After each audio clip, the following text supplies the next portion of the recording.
नमस्कार, मैं निकिता रस्तोगी। आप देख रहे हैं डीएनपी इंडिया।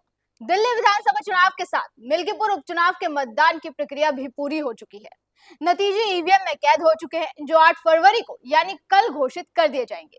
वही तमाम एजेंसीज के एग्जिट पोल भी सामने आ चुके हैं। अयोध्या के मिल्कीपुर विधानसभा सीट पर हुए उपचुनाव के एग्जिट पोल भी सामने आ गए, जिसमें समाजवादी पार्टी के खाते से ये सीट निकलकर बीजेपी के खाते में जाती हुई दिखाई दे रही है। ऐसे में समाजवादी पार्टी की बौखलाहट भी अब साफ नजर आने लगी। पार्टी की तरफ से ऐसे ऐसे बयान सामने आ रहे हैं, जिसके बाद अब खुद समाजवादी पार्टी ही उसमें फंस गई है। वो कैसे, चलिए बताते हैं। एग्जिट पोल्स आते ही अखिलेश यादव और उनकी पार्टी ने हार के डर से फिर से वही राग अलापना शुरू कर दिया।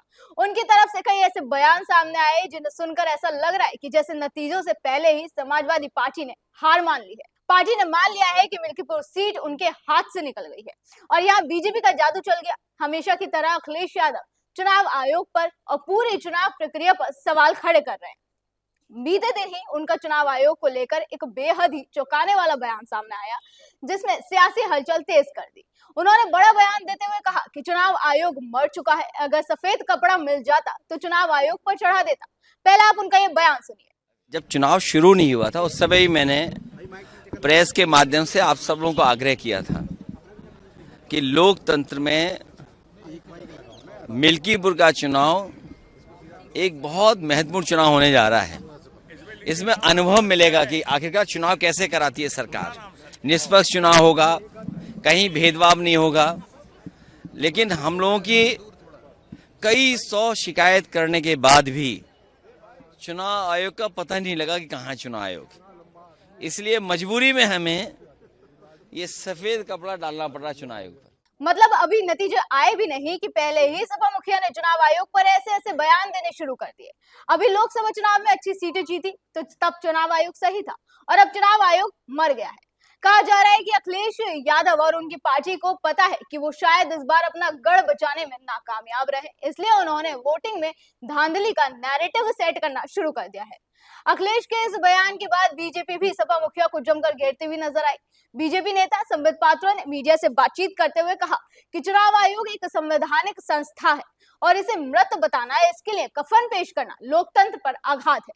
बीजेपी की मांग है कि अन्य विपक्षी दलों का रुख स्पष्ट होना चाहिए और समाजवादी पार्टी और अखिलेश यादव को संसद में इस कुकृत्य के लिए माफी मांगनी चाहिए। इसके अलावा पूर्व केंद्रीय मंत्री और बीजेपी नेता मुख्तार अब्बास नकवी ने कहा कि जनता का इन पर से भरोसा उठ गया है। जब ये ऐसी बात देखते हैं तो आरोप प्रत्यारोप बेफिजूल के लगाते हैं।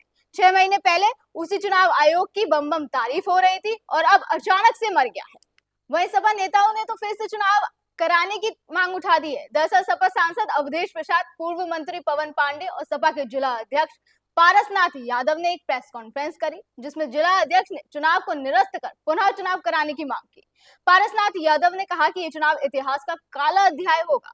अगर यही सब करवाना था तो क्या जरूरत थी चुनाव करवाने की? क्या जरूरत थी मुख्यमंत्री के 6 बार आने की? क्या जरूरत थी 7 मंत्री लगाने की? और क्या जरूरत थी 40 विधायकों को मैदान में उतारने की?